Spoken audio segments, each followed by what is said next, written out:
आज प्रयागराज की पावन धरती पर योगी जी का आगमन होता है और उन्होंने एक बयान दिया कि ये जो महाकुंभ है या अखंड भारत को बनाएगा।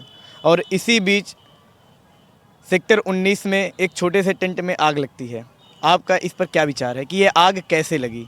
देखिए, सबसे पहले तो मैं बहुत आपको अभिनंदन देना चाहूँगा। बहुत ज़्यादा आपने कष्ट उठा के, दर्द उठा के, मैं यहीं खड़े देख रहा था आप लोग कैसे रिपोर्टिंग कर रहे थे। ये मेरे समझ परे है, क्योंकि एक नॉर्मल इंसान के लिए इस तरीके की रिपोर्टिंग करना, इतने पास जाना इम्पॉसिबल है, बहुत रिस्की है।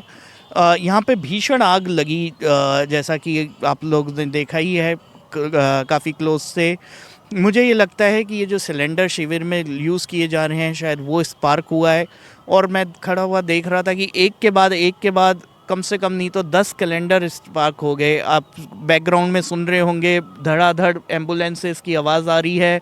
अभी तक आग कंट्रोल में नहीं करी गई है, लोगों में भगदड़ मची है, बहुत ज़्यादा बचाव हुआ है मेरे हिसाब से। बट ये पुष्टिकरण नहीं किया जा रहा कि कितनी मौतें हुई हैं, क्या हुआ है, अगर हुई हैं तो। अभी तक आग पर काबू लगातार प्रशासन प्रयास करे कि आग पर काबू पाया जाए, लेकिन जैसा कि आप बताएं कि अभी अंदर से कोई ऐसी न्यूज़ नहीं आई है कि कितने संत महात्मा या भक्त इस आग की चपेट में आए हैं। जैसा कि आप देख पा रहे हैं, लगातार प्रशासन की गाड़ियां, एम्बुलेंस और दमकल अग्निशामक यंत्र लगातार सेक्टर 19 में जा रहे हैं और आग पर काबू पाने का प्रयास कर रहे हैं। थोड़ी देर पहले पूरा धुएं के सैलाब से ये जो आप ब्रिज देख रहे हैं, पूरा ब्रिज धुएं की धुंध से दब गया था, ब्रिज दिखाई नहीं दे रहा था। आग बहुत ही तेज़ी से लगी थी और आग धीरे धीरे आगे बढ़ रही थी और लगभग आग उस क्षेत्र में आने वाले सारे टेंट को जलाकर खाक कर दी। इस पर आपका क्या राय है? नहीं, कोई दो राय नहीं है कि बहुत ही भीषण आग थी। मैं गंगा माँ के साथ तट पे खड़ा हूँ और ये प्रार्थना करता हूँ कि किसी को कोई माल हानि का नुकसान ना हुआ हो। बट ये सही बात है कि बहुत ही भीषण आग थी। इससे पहले मैंने इस तरीके की आग कभी नहीं देखी और एक के बाद एक जिस तरीके से सिलेंडर फट रहे थे, वो मतलब बहुत ही डरावनीय दृश्य था। और मेरे को अभी तक मैं समझ नहीं पा रहा, मेरे रोंगटे अभी भी खड़े हुए हैं कि आप लोग कैसे ये कवरेज कर पाए।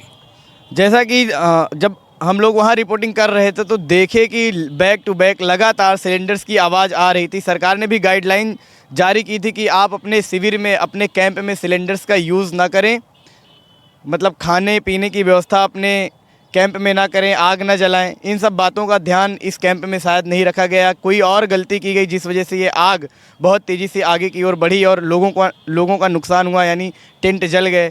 इस पर आपके क्या विचार हैं? नहीं, ये बहुत गलत है। अगर सरकार ने नियम दे रखे हैं तो कुछ सोच के ही दिए होंगे। यहाँ इतने बड़े बड़े वैज्ञानिक सरकार के साथ काम करते हैं, वो कुछ सोच समझ के ही बता रहे होंगे। तो प्लीज़ कृपया करके वो निर्देशों का पालन कीजिए। ऐसी दुर्घटनाएं होने से बताइए। प्रशासन कुछ ही काम कर पाता है, इतनी करोड़ों की आबादी में हमें खुद का ध्यान भी रखना होगा और ऐसी गलतियों से बचना। आप सभी देख पा रहे हैं, लगातार प्रशासन, पुलिस प्रशासन आग को बुझाने में पूरा प्रयास कर रही है। लगातार यहाँ पर दमकल आ रही हैं और पानी का छिड़काव पूरे आग वाले एरिया में कर रही हैं। और जहाँ तक हमारा मानना है, हम आपको दिखा पा रहे हैं कि लगभग आग पर काबू पा लिया गया है और लोगों को सुरक्षित शिविर से बाहर निकाला गया है और उनको हॉस्पिटल्स के लिए भेज दिया गया है कि वो सुरक्षित रहें। अभी तक ये पुष्टि नहीं की गई है कि इस आग की चपेट में कितने लोग आए हैं। मैं journalist Brajesh Sen, cameraman journalist Sajjan Singh के साथ डेली रफ्तार 24/7। जय हिंद, जय भारत।